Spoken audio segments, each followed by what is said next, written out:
Morning students, welcome back to your online classes. कल हमने chapter की रीडिंग की थी, उसका हिंदी अर्थ पे आपको मैंने समझाया था। विमल इंदु की विशाल किरणें, और जिसके लेखक थे जयशंकर प्रसाद। एक बार मैं उस कविता की वापस से ओरल में रीडिंग कर देती हूँ। विमल इंदु की विशाल किरणें। विमल आपको मैंने इसमें शब्दार्थ में भी बताया था ओरल में बोल के, जिसमें कोई मैल ना हो। इंदु मानी चांद। विमल इंदु की विशाल किरणें प्रकाश तेरा बता रही है।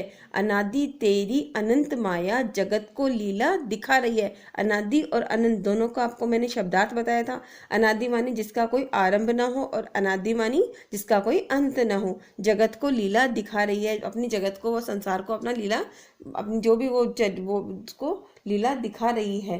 प्रसार तेरी दया का कितना, ये देखना हो तो देखे सागर। प्रसार मानी विस्तृत या फैलाव। अगर भगवान का विस्तृत या दया का भाव देखना है तो हमें किसको देखना चाहिए? सागर को देखना चाहिए। तेरी प्रशंसा का राग प्यारे तरंग मालाएं गा रही है। प्रशंसा मानी बड़ाई, राग मानी गीत। और जो भगवान की प्रशंसा के गीत हैं, वह जो लहरें हैं वह उसके गीत गा रही हैं।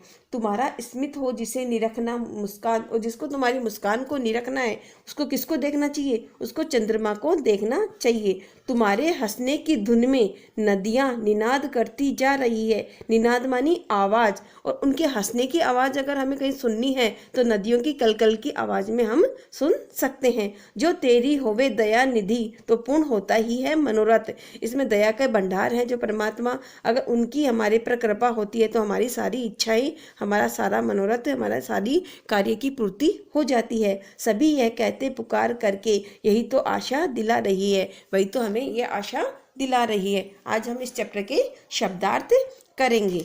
आप भी मेरे साथ में कर सकते हो अपनी नोटबुक में शब्दार्थ। कल मैंने आपको ओरल में बोल के भी बताए थे शब्दार्थ। विमल,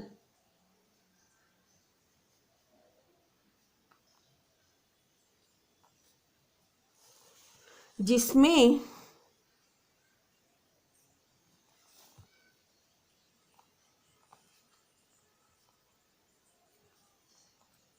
जब शब्दार्थ ये करते हैं तो आपको पता है, नया चैप्टर स्टार्ट करते हैं तो चैप्टर का नेम आपको जरूर से लिखना है।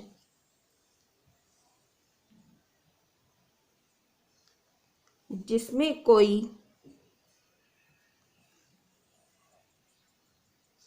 मैल ना हो। मैल न हो, इसका दूसरा भी हो सकता है निर्मल।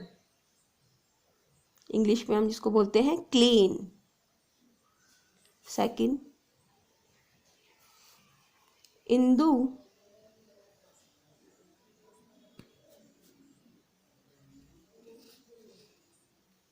चांद।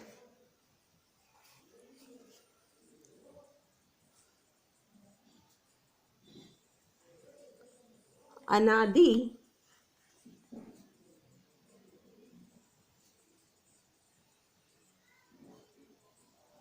जिसका कोई आरंभ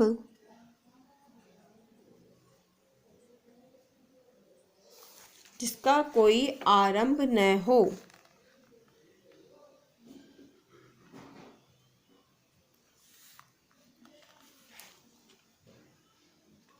फोर्थ नंबर, अनंत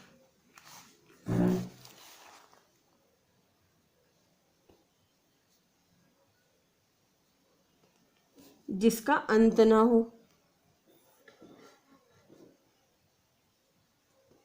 जिसका अंत न हो। ये वाक्यांश के लिए एक शब्द का भी प्रयोग में इसमें हो सकता है।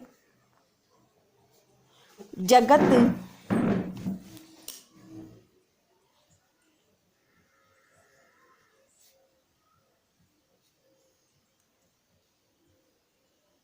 संसार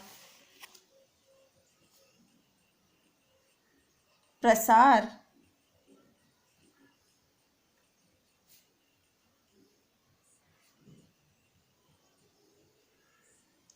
फैलाव, या फिर हम इसको विस्तृत भी लिख सकते हैं। प्रशंसा,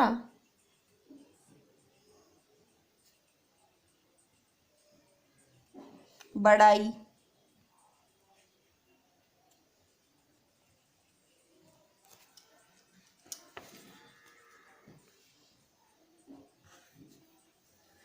राग, गीत, तरंगमालाएं,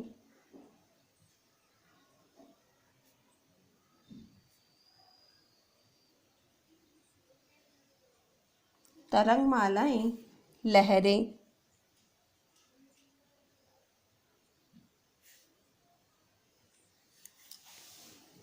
स्मित,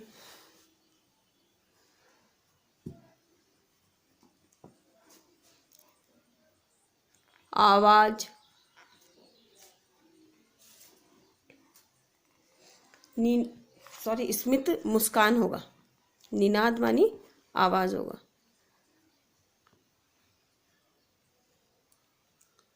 मुस्कान, निनाद,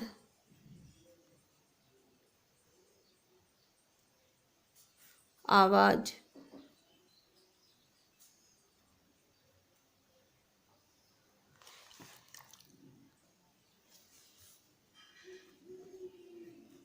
मनोरथ,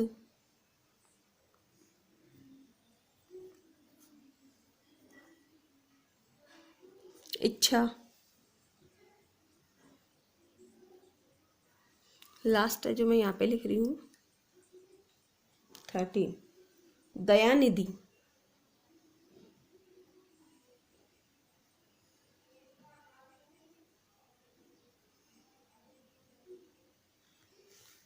दया का भंडार, दया का भंडार। इसका दूसरा भी अपन लिख सकते हैं अत्यंत दयालु, अत्यंत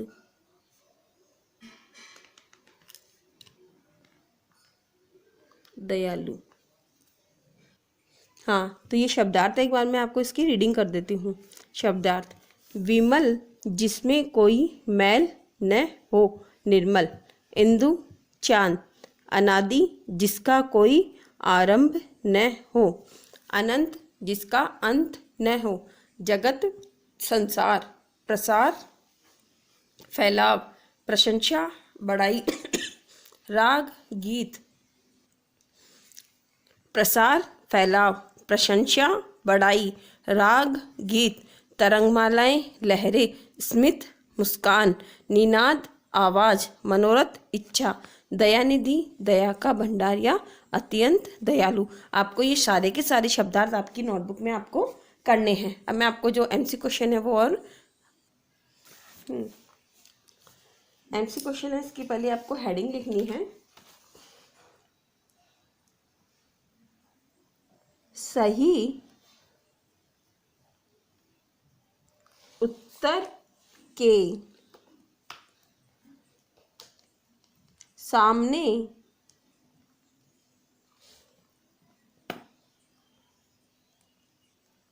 सही का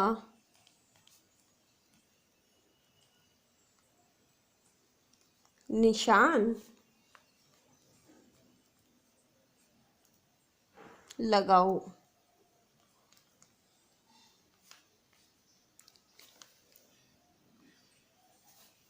पहला है आपका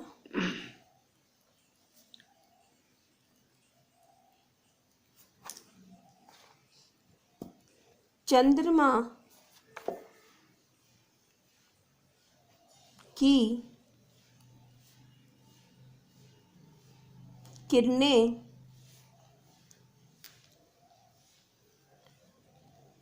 किसके प्रकाश को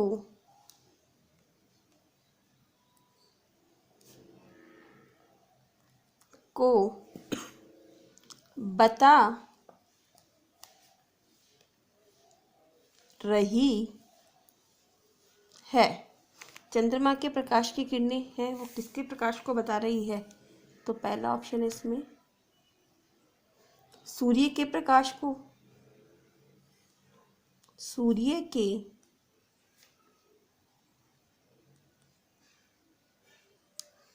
फर्स्ट है सूर्य के प्रकाश को,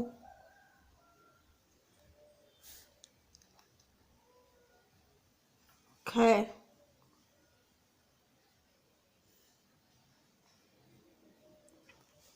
चंद्रमा के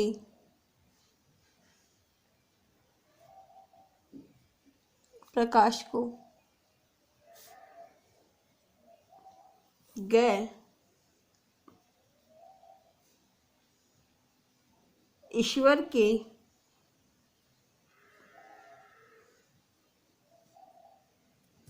प्रकाश को। तो चंद्रमा की किरणें किसके प्रकाश को बता रही है? तो मैंने आपको इस पूरा चैप्टर किस पे आधारित बताया था? भगवान के ऊपर बताया था कि सब कुछ जितना भी जो भी सब कर रहे हैं कौन कर रहे हैं? भगवान कर रहे हैं। तो ये जो चंद्रमा की किरणें किसके प्रकाश को बता रही हैं? सूर्य के प्रकाश को, चंद्रमा के प्रकाश को, या ईश्वर के प्रकाश को? होगा इसमें ईश्वर के प्रकाश को।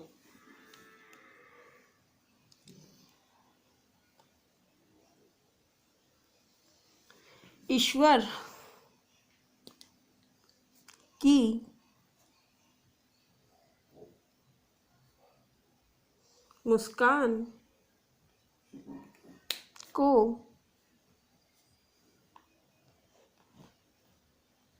किसमें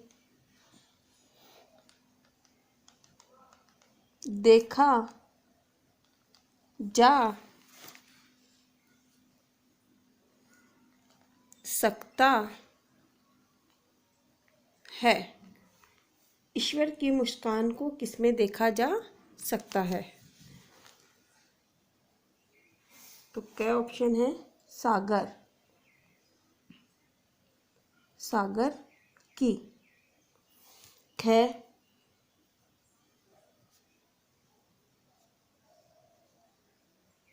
चंद्रमा की, चंद्रमा में। ग नदियों की कलकल की ध्वनि में, नदियों की कलकल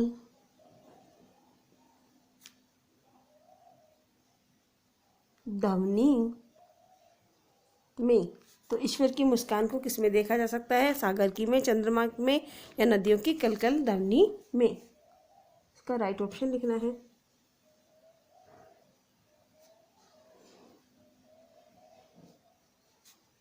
किसकी दया से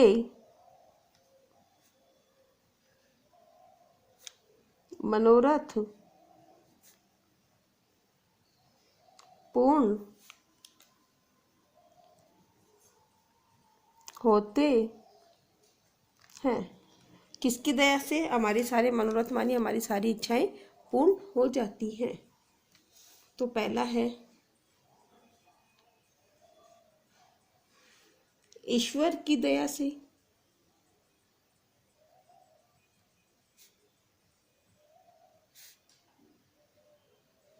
ख है पैसे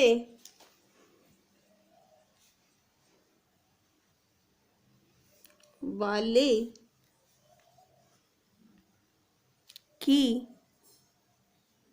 दया से, ग अपने भाग्य से,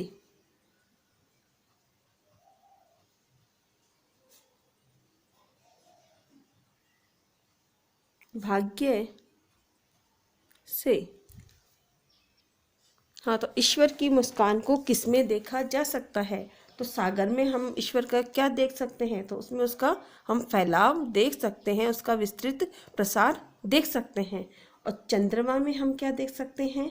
उनकी मुस्कान हम देख सकते हैं। ईश्वर की मुस्कान हम किस में देख सकते हैं? चंद्रमा में। और नदियों की कलकल ध्वनि में हम क्या सुनते हैं? तो उसमें हम हंसने की धुन सुनते हैं। और किसकी दया से मनोरथ, किसकी दया से मनोरथ पूर्ण होते हैं? किसकी दया से हमारी सारी इच्छाएं पूर्ण हो जाती हैं? ईश्वर की दया से, पैसे वालों की दया से या अपने भाग्य से? तो इसमें सही ऑप्शन आएगा हमारी ईश्वर की दया से। क्या क्वेश्चन इसमें सही है? इसका आंसर क्या है? ईश्वर की मुस्कान को किसमें देखा जा सकता है? इसमें आएगा सही ऑप्शन चंद्रमा। ओके, तो आपको इसमें यहाँ मैं ऑप्शन लिख देती हूँ कौन सा ब्रैकेट में सही आएगा। इसमें आएगा ख, इसमें राइट ऑप्शन आएगा आपका कै, इसमें आएगा आपका ग। ईश्वर के प्रकाश को आपको करना कैसे है? अब ये चंद्रमा की किरणें प्रकाश को बता रही है, चंद्रमा की किरणें किसके प्रकाश को बता रही है? तो तीनों में से जो राइट ऑप्शन है वो ग लिख के फिर उसके आगे उसका नाम आपको पूरा लिखना है। ओके, ये आपका आज का गृह कार्य था और वो शब्दार्थ भी आपको करने हैं। Okay, thank you.